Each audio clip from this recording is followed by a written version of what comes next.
గుండె గుటిలో నిండిపోవా ప్రేమ గువ్వలాగా ఉండిపోవా ఏడు అడుగులా తోడు రావా జన్మ జన్మనందు నీడ కావా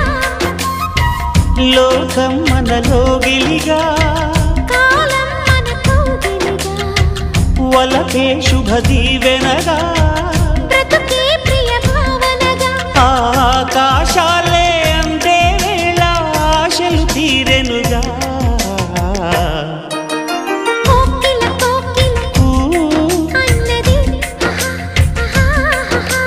వేచినామని